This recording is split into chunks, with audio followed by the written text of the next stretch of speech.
أعوذ بالله من الشيطان الرجيم بسم الله الرحمن الرحيم يا أيها الذين آمنوا ليبلونكم الله بشيء من الصيد تنالوا أيديكم ورماحكم ليعلم الله من يخافه بالغيب فمن اعتدى بعد ذلك فله عذاب أليم یا ایھا الذین آمنوا، اے ایمان والو، لیبلونکم اللہ، اور اللہ تعالی ضرور تمہیں آزمائیں گے. لیبلونکم، ضرور بالضرور اللہ تمہیں آزمائے گا. دوسرے پارے میں بھی ہے نا، وَلَنَبْلُوَنَّكُمْ بِشَيْءٍ مِّنَ الْخَوْفِ وَالْجُوعِ وَنَقْصٍ مِّنَ الْأَمْوَالِ وَالْأَنفُسِ وَالثَّمَرَاتِ، اور یقیناً اللہ تمہیں آزمائے گا تھوڑا سا خوف بھیج کے اور بھوک مسلط کر کے، اور مال میں اور جانوں میں، یعنی چیزوں کے نتائج میں، ریزلٹس میں کمی کر کے. کسی بھی چیز کا ریزلٹ ایسا نہیں آئے گا جیسا تم چاہتے ہو. اور ان کو بشارت دے جو صبر کرتے ہیں. یہاں کیا چیز ہے؟ یہاں فرمایا اللہ ضرور تمہیں آزمائے گا. کتنا آزمائے گا؟ بشیئن، تھوڑا سا. یہ دل بڑھانے کے لیے، ہمت بنانے کے لیے کہ ہم کوئی ایسے نہیں آزمائیں گے جیسے ہماری شان ہے، اور ایسے بھی نہیں آزمائیں گے جیسے حقیقت میں اپنے بندوں کو کبھی کبھی آزمایا کرتے ہیں. تمہیں تو بس بالکل تھوڑا سا آزمائیں گے، کوئی اتنی لمبی بات نہیں ہے. اور دیکھو تم کیا کرنا، ہوشیار رہنا اس میں. آزمائیں گے کہاں؟ قدرے تھوڑا سا، من الصید، شکار کے معاملے میں.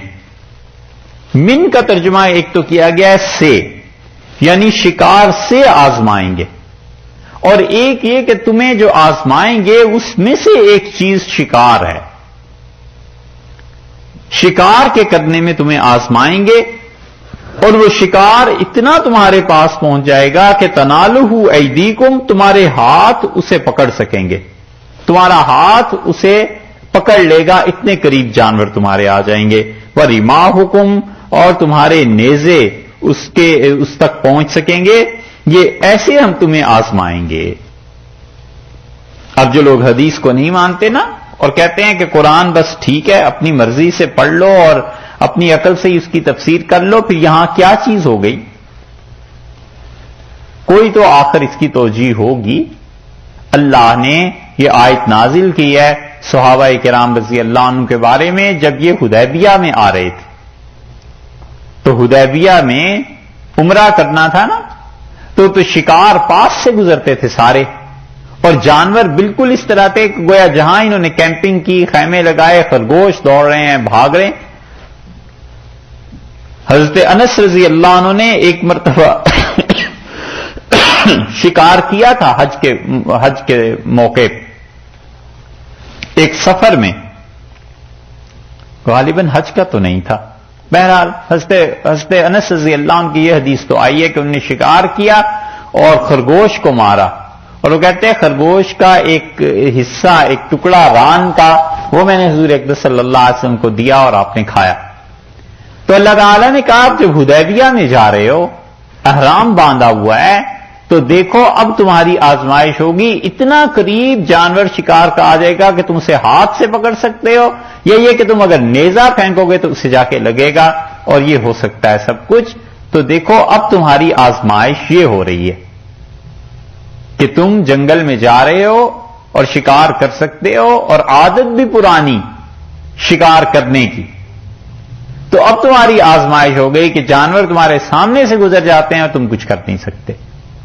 سورہ مائدہ کے آغاز میں بڑی صراحت سے یہ چیزیں آ گئی تھیں کہ ایک تو شکار کرنا حرام کہ تم حالت احرام میں ہو، اور ایک اس وجہ سے حرام بھی ہو سکتا ہے کہ وہ جگہ ایسی ہے جہاں شکار نہیں کرنا، حرم کے اندر. یہ دونوں صورتیں آ گئی تھیں نا. یہاں اللہ نے فرمایا کہ ہم تمہیں یقیناً تھوڑا سا آزمائیں گے، اور ان میں سے ایک چیز شکار بھی ہے. جس کے لیے اللہ تعالیٰ تمہیں آزمائے گا کچھ ایک شکار کے حکم سے، اور شکار ایسا کہ تنالہ ایدیکم ورماحکم، تمہارے نیزے اور تمہارے ہاتھ اس جانور تک پہنچ سکتے ہیں۔ کیوں آزمائیں گے؟ یہ اب اللہ تعالیٰ نے حالت احرام کے لیے دلیل دے دی کہ ہم کیوں آزمائیں گے۔ اس آیت میں دیکھیے ارشاد فرمایا لِيَعْلَمَ اللَّهُ، حالت احرام میں شکار نہ کرنا اس کی وجہ یہ ہے، ہم آزما کیوں رہے ہیں، لِيَعْلَمَ اللَّهُ، تاکہ اللہ جان لے، یعنی اللہ ظاہر کر دے، مَن يَخَافُهُ بِالْغَیب، کون ہے جو اللہ سے ڈرتا ہے بن دیکھے، جو اللہ سے بن دیکھے بھی ڈرتا ہے نا۔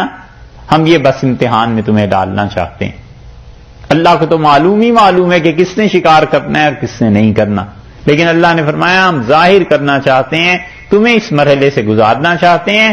حالت احرام میں اس لیے شکار پہ پابندی لگا دی، یہ ہے تفصیل کے ساتھ بیان کر دیا کہ لِيَعْلَمَ اللَّهُ مَن يَخَافُهُ بِالْغَیب، کہ کون ہے جو اللہ کے ڈر کی وجہ سے اللہ کی بات مانتا ہے، اللہ کے خوف کی وجہ سے اللہ کی اطاعت کرتا ہے۔ اور گناہ جتنے بھی ہیں حقیقت میں پوچھئے تو بس اصل حل یہی ہے کہ لِيَعْلَمَ اللَّهُ مَن يَخَافُهُ بِالْغَیب، اللہ کہتا ہے تاکہ ہم جان جائیں کہ کون ہے جو بن دیکھے بھی ہم سے ڈرتا ہے۔ اللہ کو دیکھ کے تو ڈرنا ہی ڈرنا ہے، اور حقیقت میں جب دیکھنا اور پہنچنا ہے تو پھر تو وہاں سارا حساب ہی ہے۔ لیکن کوئی آدمی اللہ کو دیکھے بغیر بھی گناہ نہ کرے اور اس کو احساس رہے کہ اللہ ہے اور مجھے غلط کام نہیں کرنے، یہ ہے حقیقت میں ایمان، اور یہ ہے وہ چیز جو آپ سے عرض کرتے ہیں کہ تنہائیاں گناہ سے پاک ہو جائیں، کوئی دیکھنے والا نہیں ہے۔ شکار آ گیا، اسے نیزہ مارا جا سکتا ہے، پکڑا جا سکتا ہے، اس کے باوجود اللہ کا خوف ہے کہ نہیں، غلط بات ہے، اللہ نے منع کیا ہے۔ یہ تنہائی پاک ہو جائے نا، پھر وہ آدمی صحیح معنی میں ایمان کا مزہ بھی چکھتا ہے، اور ایسا ہی مومن مطلوب بھی ہے کہ تنہائی میں بھی پاک ہو اور لوگوں کے سامنے بھی پاکی رہے، اور ظاہر اور باطن سب میں پاکیزگی رہے، اور تنہائی اتنی پاک ہونی چاہیے کہ ظاہر سے کہیں زیادہ پاک ہونی چاہیے، جتنا لوگوں کے سامنے نیک ہے اس سے کہیں زیادہ اپنی نجی زندگی میں آدمی نیک ہو۔ اسی لیے اللہ کے بندے جو تھے حقیقی، ان کے جو قریب ہو جاتا تھا وہ اور قریب ہو جاتا تھا، وہ کہتا تھا سبحان اللہ، یہ جتنے نظر آتے تھے نیک، یہ تو آدمی اس سے بھی کہیں آگے نیکی ہے اس کی۔ اور جو برے اور گمراہ لوگ تھے، جب ان کے قریب کوئی جاتا ہے تو وہ کہتا ہے تو صرف اوپر سے ایک اچھی چیز ہے، اندر سے کھوکھلے ہیں صاحب، کوئی نیکی نہیں اندر، سب نفاق بھرا ہوا ہے، سب منافقت ہے۔ اللہ نے فرمایا لِيَعْلَمَ اللَّهُ مَن يَخَافُهُ بِالْغَیب، اور ہم نے یہ اس لیے کیا ہے تاکہ ہم جانیں کہ کون ہے جو ہم سے ڈرتا ہے بن دیکھے۔ سارے دین کی اصل پوچھو تو بس یہی ہے کہ گناہ اللہ کے خوف کی وجہ سے چھوڑ دے، اللہ کی ذات کی وجہ سے چھوڑ دے، تھوڑا سا اضافہ کر لیں تو اللہ کی محبت کی وجہ سے چھوڑ دے کہ اللہ تعالیٰ اس سے ناراض ہوتے ہیں۔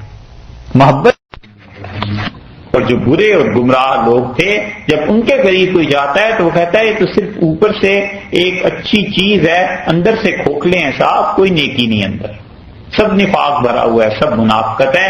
اللہ نے فرمایا لِيَعْلَمَ اللَّهُ مَن يَخَافُهُ بِالْغَیب، اور ہم نے یہ اس لیے کیا ہے تاکہ ہم جانیں کہ کون ہے جو ہم سے ڈرتا ہے بن دیکھے۔ سارے دین کی اصل پوچھو تو بس یہی ہے کہ گناہ اللہ کے خوف کی وجہ سے چھوڑ دے، اللہ کی ذات کی وجہ سے چھوڑ دے، تھوڑا سا اضافہ کر لیں تو اللہ کی محبت کی وجہ سے چھوڑ دے کہ اللہ تعالیٰ اس سے ناراض ہوتے ہیں۔ محبت کی وجہ سے بھی کوئی آدمی چھوڑ دیتا ہے، چیز درست ہوتی ہے، صحیح ہوتی ہے، لیکن محبت کی وجہ سے چھوڑ دیتا ہے۔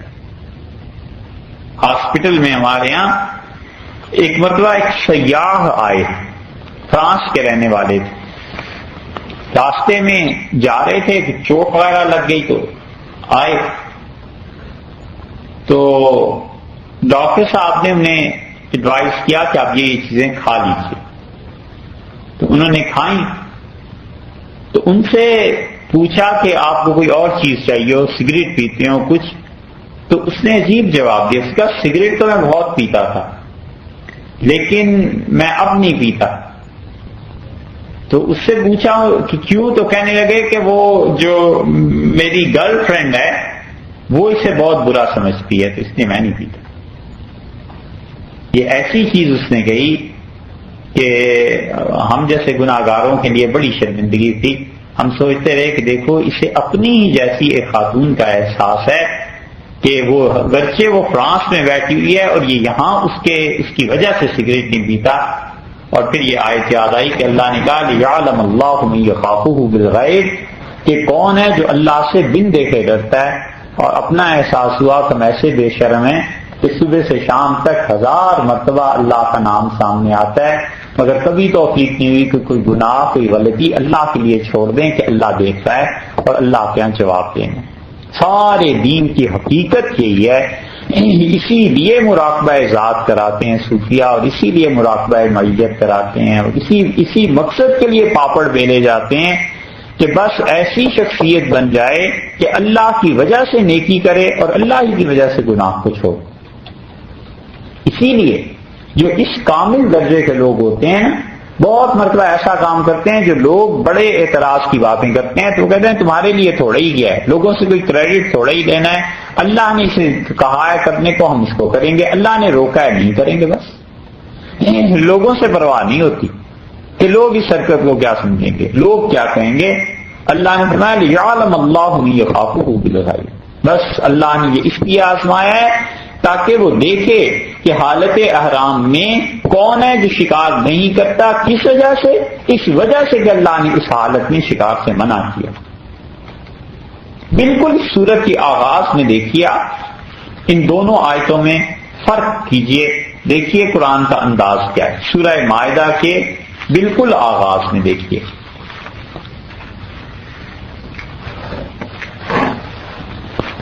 یا ایھا الذین آمنوا اوفوا بالعقود، ایمان والو اپنے وعدے پورے کرو۔ احلت لکم بہیمۃ الانعام، یہ چوپائے جو مویشی ہیں یہ تمہارے لیے جائز قرار دیے گئے، حلال قرار دیے گئے۔ کون کون سے؟ اونٹ، بھینس، گائے، بکری، دمبا، یہ 5 مذکر اور مؤنث یہ سب جائز ہو گئے۔ الا ما یتلی علیکم، ہاں مگر جو تمہیں پڑھ کر سنائے جائیں گے، غیر محل الصید، اور دیکھو شکار تمہارے لیے حلال نہیں ہے، وانتم حرم، جبکہ تم حالت احرام میں ہو۔ حالت احرام میں ہو کیوں شکار جائز نہیں ہے؟ جواب دیا ان اللہ یحکم ما یرید، جو ہم چاہیں حکم دیں۔ یہ بادشاہوں والا جواب ہے، شہنشاہوں والا، جو ہم چاہیں حکم دیں۔ تم کون پوچھنے والے ہو؟ کیوں پوچھتے ہو؟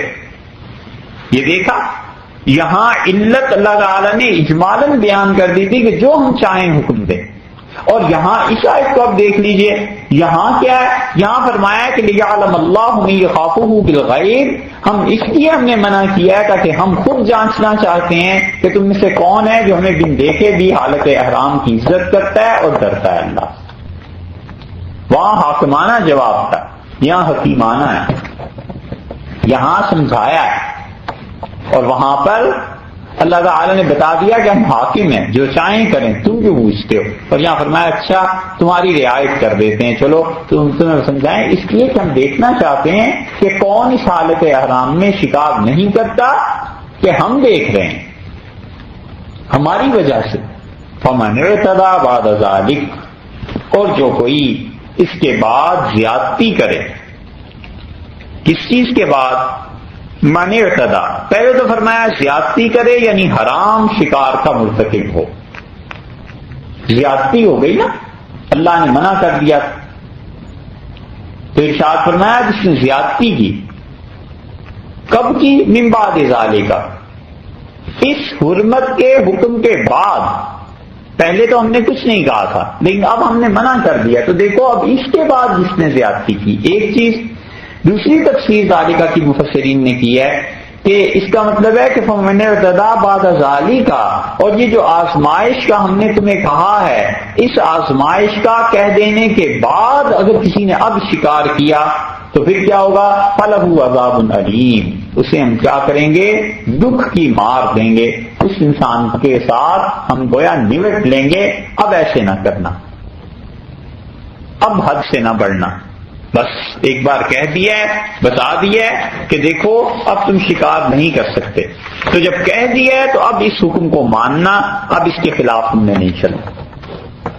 اس لیے ذالکہ سے یا تو اشارہ ہے اس طرف کہ یہ جو حرمت کا حکم آ گیا اب اس کے بعد شکار نہیں، اور یا اشارہ ہے اس طرف کو کہ دیکھو یہ اب تک جو کچھ بھی ہوا ہے اب شکار کی آزمائش ہم تم پر بھیج رہے ہیں، اور ایسی چھوٹی سی آزمائش ہے لیکن وہ جانور تمہارے بالکل سامنے ہاتھ میں اس کی رینج میں آ جائیں گے، گرفت ہو سکتی ہے جانوروں پہ، اگر نیزہ پھینکو گے تو مار بھی سکتے ہو، شکار ہو سکتا ہے، یہ تھوڑی سی آزمائش کر رہے ہیں لیکن دیکھو اب کرنا نہیں۔